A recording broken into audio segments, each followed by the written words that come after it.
අපි කලින් වීඩියෝ එකේ කතා කරා කොහොමද උසස් පෙළ භෞතික විද්‍යාව ධාරා විද්‍යුතයට අදාළව ධාරා බෙදීම සහ විභව බෙදීම සිද්ධ කරන්න කියන එක. ඉතින් ඒක තවදුරටත් තහවුරු කර ගැනීම සඳහා උදාහරණ ගැටලුවක් පසුගිය විභාග ගැටලුව ආශ්‍රයෙන් කතා කරමු කියලා හිතුවා.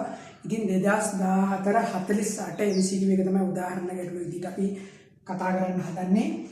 මෙන්න මේ විදිහට රූප සටහන තියෙනවා 2014 48 MCQ එක තමයි අපි ධාරා විද්‍යුතය සහ විභව බෙදීම සහ ධාරා බෙදීම කියන කතාව නිවැරදිව තේරුම් ගැනීම සඳහා යොදා ගන්න උදාහරණ ගැටලුව වෙන්නේ. ඉතින් මේ ගැටලුවේ සඳහන් කරලා තිබෙන විදිහට මෙන්න මේ විදිහට රූප සටහන අපි ඉස්සෙල්ලා මුලින්ම අඳගෙන ඉමු. මේ විදිහට රූප සටහන මේ විදිහට අඳගත්තොත් අපිට දීලා තිබ්බ මේ විදිහට ප්‍රතිරෝධ කීපයක් දීලා V0 විභවාන්තරයක් ලබා දීලා ඔය විදිහට අපිට මෙන්න මෙතන ලක්ෂයයි සඳහන් කරලා තිබ්බා. මෙතන ලක්ෂය A, මෙතන ලක්ෂය B, මෙතන ප්‍රතිරෝධය R1, මෙතන R2 විචල්්‍ය ප්‍රතිරෝධයක් ගහලා තිබ්බා. ඊට පස්සේ අපිට ওই විදිහට සඳහන් කරලා තිබ්බා 2014 ගැටලුවේ R3 R4 ওই විදිහට සඳහන් කරලා තිබ්බා. මෙතන ප්‍රතිරෝධය R3, මෙතන ප්‍රතිරෝධය R4 කියලා සඳහන් කරලා තිබ්බා. ඉතින් මේ ගැටලුවේ MCQ එකේ යොමු වන කොටස තමයි හරියට විභව බෙදීම කොහොමද සිද්ධ කරන්නේ කියන එක. ඉතින් එහිදී අපි මූලිකවම බලන්න ඕන මේ විචල්්‍ය ප්‍රතිරෝධයට අදාළව අපිට අවස්ථා දෙකක් කතා කරලා තිබ්බා. මේ විචල්්‍ය ප්‍රතිරෝධය R2 කියන එක බිඳුවේ සිට දෙවෙනි අවස්ථාව R2 කියන එක අනන්තය දක්වා වෙනස් කරනවා කියලා කිව්වා. බිඳුවේ සිට අනන්තය දක්වා වෙනස් කරනවා කියලා ඒ ගැටලුව කිව්වා. 2014 48 MCQ එකේ කිව්ව විදිහට අපිට කියන්න පුළුවන් මූලිකවම මේ ගැටලුවේ VB ට සාපේක්ෂව VA කියන එක තමයි. ඒ කියන්නේ B හි ලක්ෂයට සාපේක්ෂව A හි විභවය මෙන්න මේ අවස්ථාවටයි විචලනය වෙන්නේ කොහොමද කියන එක තමයි අපෙන් අහලා තිබ්බේ. ඉතින් අපි පළවෙනියට බලමු. පළවෙනි අවස්ථාව R2 සමානයි බිඳුව අවස්ථාව. R2 සමානයි බිඳුවයි ඕම් අවස්ථාව. හොඳට බලන්න මේ කෝෂය මගින් V0 කෝෂය මගින් V0 විභවාන්තරය ඇති කරනවා මෙන්න මේ ඉහළ ශාඛාව හරහා මේ පහළ ශාඛාව හරහා. හිතන්න මෙතන විභවයේ බිඳුවක් නම් මෙතන විභවය මේ අදාළ කෝෂයේ V0 අගේ වෙනවා. හිතන්න මේ පැත්ත භූගත කරලා කියලා. මේ පැත්ත භූගත කරොත් මෙන්න මෙතන වෝල්ටේජ් එක බිඳුවක් වෙනවා. මෙතන වෝල්ටේජ් එක මේ කෝෂය මගින් මේ බිඳුව හරහා කෝෂය මගින් V0 විභවාන්තරයක් පවත්වා ගන්නවා.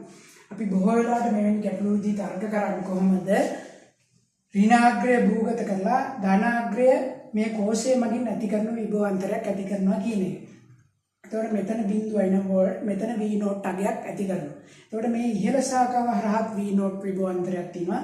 පහළ ශාඛාව හරහා V0 විභවාන්තරයක් තියෙනවා. එතකොට මම කලින් කතා කරා විභව බෙදීමේ මූලධර්මය අනුව අපිට මෙන්න මේ ලක්ෂය මේ මධ්‍ය ලක්ෂයේ විභවාන්තරය කියන එක ගන්න පුළුවන්. මේ බිඳුව පැත්තේ හිතුවොත් අදාළව කොහොමද VA කියන එක ගන්න පුළුවන්? VA කියන එක ගන්න පුළුවන් අදාළ මුළු ප්‍රතිරෝධය R3 ධන R4 අදාළ ප්‍රතිරෝධය කියන්නේ අපි බිඳුව තියෙන පැත්ත එක තමයි දාන්නේ. ඒකට තමයි ලේසියට බිඳුව තියෙන්නේ. VA ඍණ බිඳුව කියලා ගන්නත් පුළුවන්. VA ඍණ බිඳුව සමානයි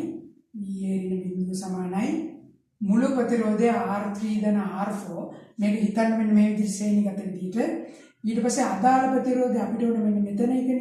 මෙතන විභවය වුණින්ද අපිට R3 වාරයක් මුළු විභවාන්තරය V0 කියලා ගන්නවා. මුළු විභවාන්තරය V0 කියලා ගන්නවා. V0 ඍණ බිඳුව කියලා ගන්නවා. ඒකට ඔය විදිහට සමීකරණයක් එනවා. VA සඳහා. ඒකට මෙතන බිඳුවයි.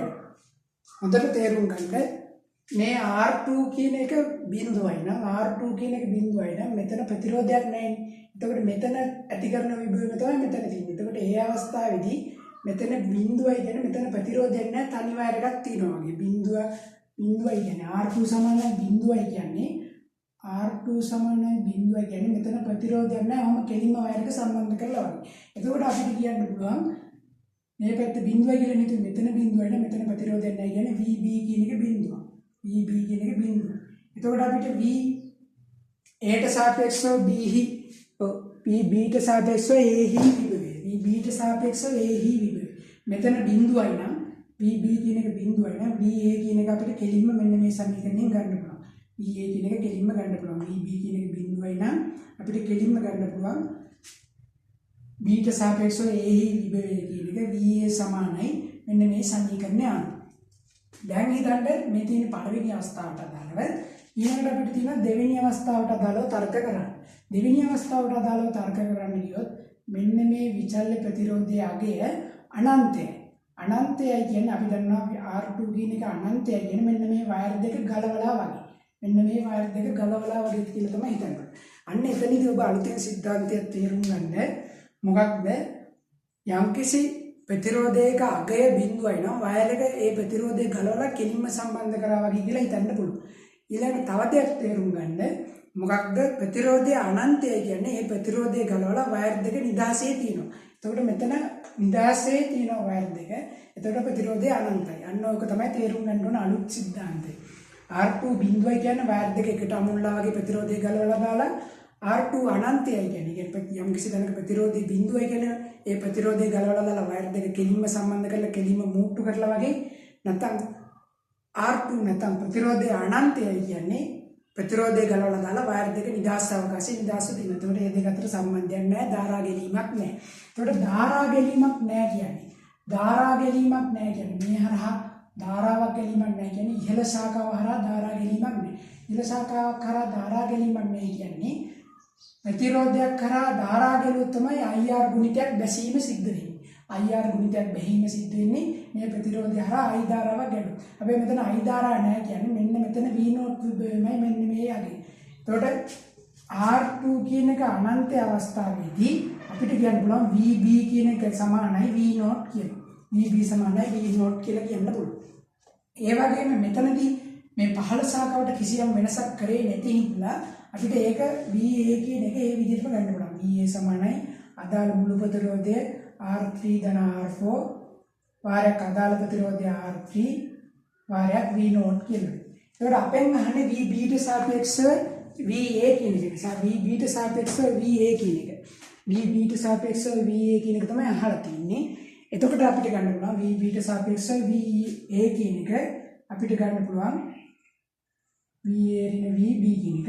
එතකොට අපිට ගන්න පුළුවන් R3 යට R3 ධන R4 වාරයක් V නෝට් අඩු කරනවා V නෝට්. අන්න ඔය විදිහට ගන්න පුළුවන්.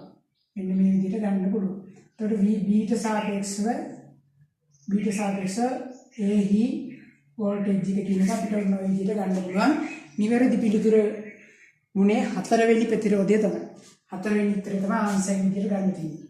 ආන්සර් විදිහට ගන්න තියෙන්නේ 4 වෙනි එක තමයි. මම නැවතත් මේ ගැටලුව සාරාංශ කරලා දෙන්නම්. MCQ එකක් වුණාට අපි කලින් කතා කරපු සිද්ධාන්තයේ අවබෝධ වීම සඳහා විභව බෙදීම කියන එක ධාරා විද්‍යුතේ හරියට මූලික සංකල්පය V සමාන IR සමීකරණයෙන් ගණන් කීයක් හදුවත් වැඩන්නේ හරියට අවබෝධය නැතුව තේරුම් ගත්තේ නැත්තම්. ඉතින් මම නැවතත් මේ 2014 MCQ එක සාකච්ඡා කරලා සාරාංශයක් විදිහට ඔබට කිව්වොත් මොකක්ද මේ විදිහට රූප සටහනක් දීලා තිබොත් යම් කිසි තැනක ප්‍රතිරෝධයේ බිඳුවයි කියන්නේ ඒ ප්‍රතිරෝධය ගලවලා ඉවත් කරලා වයර් දෙක කෙලින්ම මූට්ටු කරා වගේ කෙලින්ම සම්බන්ධ කරා වගේ. යම් කිසි තැනක ප්‍රතිරෝධය අනන්තයි කියන්නේ මේ ප්‍රතිරෝධය ගලවලා දාලා වයර් දෙක නිදහසේ තිබ්බා වගේ. ඒකට ධාරා ගැනීමක් නැහැ. ප්‍රතිරෝධ ධාරා IR ගුණිත බැස්මක් නැහැ. මේ සපයන වෝල්ටේජ් එක තමයි මෙතන තියෙන්නේ. ඊට පස්සේ අපිට තියෙන මෙන්න මේ මධ්‍ය ලක්ෂයේ විභවය කියන එක ගන්න පුළුවන්. අදාළ ප්‍රතිරෝධ දෙකේ එකතුව R3 ධන R4 අදාළ ප්‍රතිරෝධය කියන්නේ මේකනේ අපිට මේ විභවාන්තරේ ඕන බිඳුව තියෙන එකනේ අපිට ලේසි. එතකොට R3 දාලා අදාළ ප්‍රතිරෝධය දාලා මුළු විභවාන්තරේ V නෝට් කියලා දාලා හොයාගන්න පුළුවන්. දෙවෙනි අවස්ථාවට ඒකේ වෙනසක් කරපු නැතිනම් අපි ඒක ඒ විදිහටම ගත්තා. ඊට R2 අනන්තය කියන්නේ මෙතන විභවයමයි මෙතනක් තියෙන්නේ. අන්න ඒක තේරුම් ගන්න. ඊට පස්සේ අපිට මේ සමීකරණය අනුව නිවැරදි පිළිතුර 4 ගත්තා. එතකොට මතක තියාගන්න ඕනේ දේ තමයි R2 සමාන ප්‍රතිරෝධයක් බිඳුවක් කියන්නේ ප්‍රතිරෝධය ගලවලා වයර් දෙක කෙලින්ම සම්බන්ධ කරා කියන එක. ප්‍රතිරෝධය අනන්තයක් කරගෙන ප්‍රතිරෝධය ගලවලා වයර් දෙක නිදහසේ තිබ්බා කියන එක. ඊළඟට කියන්න ඕන මේ ප්‍රතිරෝධය අනන්තයි නම් ධාරා ගැලීමක් නැහැ. ඒ අදාළ ගලවපු ශාඛාව හරහා. ඊළඟට කියන්න පුළුවන් අපිට යම්කිසි කෝෂයක් මගින් ඍණ පැත්ත භූගත කළා නම් ධන පැත්තේ විභවය වෙන්නේ අදාළ කෝෂයේ මගින් සපයන වෝල්ටේජ් එක. ඒ කියන්නේ දැන් මේ පැත්ත බිඳුවයි කියලා හිතුවොත් අපිට මේ කෝෂයේ මගින් සපයන වෝල්ටේජ් එක තමයි ධනාග්‍රේ තියෙන්නේ. අන්න ඔක තේරුම් ගන්න ඕනේ. ඊළඟ වෝල්ටේජ් බෙදීම කියන්නේ අදාළ ප්‍රතිරෝධයට අන්ඩෝම සමානුපාතිකයි V = IR අණු. කලින් වීඩියෝ දෙකක් බලලා මේක බැලුවොත් ඔබට කොහොමද ධාරා විද්‍යුත්යේ ගැටලුවකදී ධාරා බෙදීම විභව බෙදීම සිද්ධ කරන කාරණාව හරියට අවබෝධ කරගන්න පුළුවන්. ඉදිරියේදී තවත් වටිනා වීඩියෝ එකකින් මුණ ගැහෙමු.